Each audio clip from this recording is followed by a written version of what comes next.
Who would you put in the same category of evil as Hitler? Peter Scully, an Australian paedophile that went to the Philippines to prey on impoverished children. He built an international child sexual abuse ring that offered pay-per-view streams of children being raped and tortured. He promoted hurtcore, a type of child pornography that focuses on torturing children. A video from him went around the dark web called Daisy's Destruction, in which he raped and tortured an 18-month-old toddler. He made kids dig their own graves before strangling them with a rope. I am not trying to downplay Hitler's evil, but Hitler had an end goal: to rid of the world of people who he thinks are bad. Peter Scully's end goal is to get rich by killing and raping babies. If you had a gun pointed to your head and had to tell what is the most evil, depraved, vile thing you can imagine, Peter Scully did it. Maybe not as evil but definitely worth a mention is Joseph Fritzl. For those who don't know, raped his daughter for the first time when she was 11 years old. Held her locked away in his basement for 24 years till she was 42.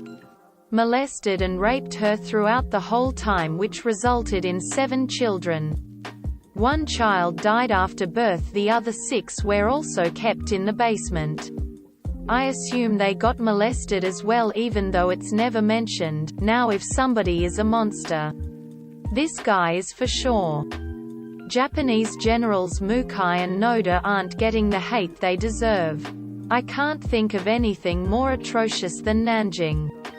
Oscar Derlwanger, genocidal, torturer, child rapist, mass murderer. A guy so fucking evil even the other SS members thought he was too much.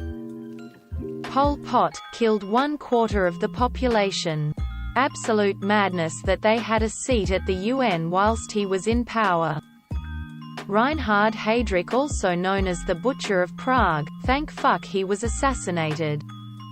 Joseph Mengele, Slayer based Angel of Death on his butchery in the name of Hitler. Heinrich Himmler, Pol Pot, Surgeon General Shiro Ishii, Director of Unit 731. The unit of the Japanese Imperial Army that orchestrated Japan's incomprehensibly cruel human experimentation and biological weapons testing during World War II. They vivisected babies, pregnant women, and just civilians in general, alive with no anesthesia and out of sheer sadistic curiosity. They locked people in massive freezers to see how long frostbite took to kill. Placed live kidnapped civilians on around grenades to see how the damage changed with distance. Dropped bubonic plague bombs on villages. Despite some scientific findings, it's the shit they did for no reason other than sadistic pleasure or curiosity that makes them almost worse than the Nazis. From Wikipedia. Some of the tests have been described as psychopathically sadistic, with no conceivable military application. For example, one experiment documented the time it took for 3-day-old babies to freeze to death. Idi Amin aka Black Hitler was pretty brutal. Edit, Mispel song. General Butt Naked, Joshua Blariai, supported Doe's coup, acted as head of his personal militia, fought for him during the Liberian Civil War. After Doe's murder, joined the ULIMO fighting against Doe's enemies. Before battle and after capturing a town, would cut the heart out of a live baby and eat it, mutilated and dismembered people for no reason, kidnapped kids and used them as child soldiers, plying them with cocaine to maintain control over them. Stated in an interview, I would enter under the water where children were playing. I would dive under the water, grab one, carry him under and break his neck. Sometimes I'd cause accidents. Sometimes I'd just slaughter them. At the end of the war, carried on his activities as a warlord, seizing control of gold and diamond mines as well as surrounding villages when the NPFL tried to Arrest the ULIMO leaders. Led an indiscriminate armed resistance that resulted in the forced displacement of 50% of all people in Monrovia converted to Christianity and became a pastor in time for the investigation into war crimes. Testified against his former colleagues and claimed to have killed upwards of 20,000 people. Received prosecutorial amnesty. Once given amnesty, campaigned for war crimes trials against his opponents during the conflict, including the president. Now travels the country approaching his victims, people he maimed and dismembered, people he kidnapped as children, relatives of those he killed, and demanding that they forgive him in the name of Christ. Idi Amin is up there. King Leopold II of Belgium. Goebbels. Every single person involved in Unit 731. Edit.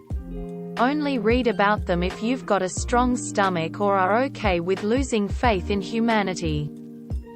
I'd argue some remorseless killers on a much smaller scale still qualify. The capacity for evil and cruelty is separate from the capability to influence such on a grand scale, in a way. Killers like Albert Fish qualify even more than those who kill as a means to an end, rarely having much emotional and personal involvement with the literal taking of life. Ante Pavlik, founder of the fascist Ustase movement in Yugoslavia, whereas the Nazis had enormous industrial might and significant wealth, the Ustase had to oppress, torture, and murder innocent people on a tight budget. This meant herding entire villages to a cliff face, forcing men, women, and children to jump to their deaths, then burying them where they landed. It meant burning villages and bayoneting people as they fled. It meant knives, bludgeons, hammers, and shovels rather than bullets and gas chambers. The Ustase were virulently anti-Semitic, anti-Serb, and anti-anyone who wasn't a full-throated supporter of the movement. Their crimes against humanity were so vile that Nazi officials who visited went back home horrified and disgusted by the brutality. Hitler actually told Pavlik to take it down a notch. Didn't work. After the war, Yugoslavs wanted to round up every Ustase, or uninvolved Croat, and slaughter them. Tito had to keep the lid on civil war, so he stepped in with his own brutal measures. Ustase members and political opponents, as well as plenty of innocent bystanders, were executed or imprisoned. Tito didn't know what else to do to avoid the inevitable reprisals. Hitler was a vile, brutal fascist. Pavlik was a vile, brutal fascist from the discount bin. Leopold II. Ante Pavlik, Croatian MF and Nazi collaborator, pretty sick fella. It's important to remember that you can be evil without being powerful. We remember Hitler because he was both. But there are tons of people out there who are just as demented as he was that don't have the power to execute their wills on such a large scale. Honestly, I think there are many people who are more evil than Hitler was. I know that you can't really put a measure on just how bad literally ordering the murder of millions of people is, and this will sound awful, but given the opportunity, there are people who would do worse. By worse I mean they'd torture more, they'd kill more, and they'd be happy about it. Hitler is the epitome of evil because he had the chance to live out his evil ideas.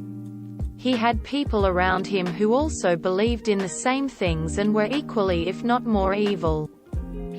Idi Amin has to be up there. MF is responsible for the deaths of between 300k 500k people. Albert Fish. The guys who ran Unit 731. Paul Bernardo and Karla Homolka. Genghis Khan was the original Hitler with way more success. Genghis Khan. I feel people aren't more upset about him being once enough time has passed people stop view. Historical people as people. The Japanese conquest of the mainland around and before World War II. Jimmy Savile, beloved UK talk show host. Spent his whole life raising money for charity and a large portion of his career granting wishes for children. So far sounds like a nice guy, right? After his death, an investigation is launched into allegations of child abuse against him. Police concluding that he was a prolific child molester. Savile is estimated to have sexually abused up to 500 people in his life. Spanning from 1955 to 2009, the charity work? All a clever method of luring vulnerable people for Savile. Many of his victims were those within the charities, care homes and hospitals he worked for. Some even backstage on the shows he presented. Hideki Tojo, Pol Pot. I'm surprised I haven't seen Benito Mussolini on here yet. He was awful. He killed millions and subjected children to drinking canola oil so they would have diarrhea and vomit to death. Jimmy Savile. Just the fact he raped and molested so many children and he even took pride in his evil is just fucked up. He was an absolute piece of shit to everyone. But him giving money to charity and doing charity work shielded him. Despite this work let him access his targets more easily as he could go into children's wards whenever he pleased. People knew. But he was doing so much charity work for children in need and children's hospitals. It didn't seem to matter. They even silenced Johnny Rotten on it and Louis Theroux was exposing him too.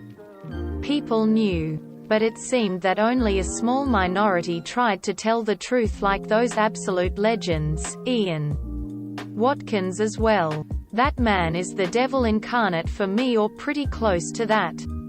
He's just a vile, disgusting man who did this for lols and should never ever see the light of day. Albert Fish was a complete fucking atrocity of a human. The shit he did for fun and his evilness is just fucking horrific.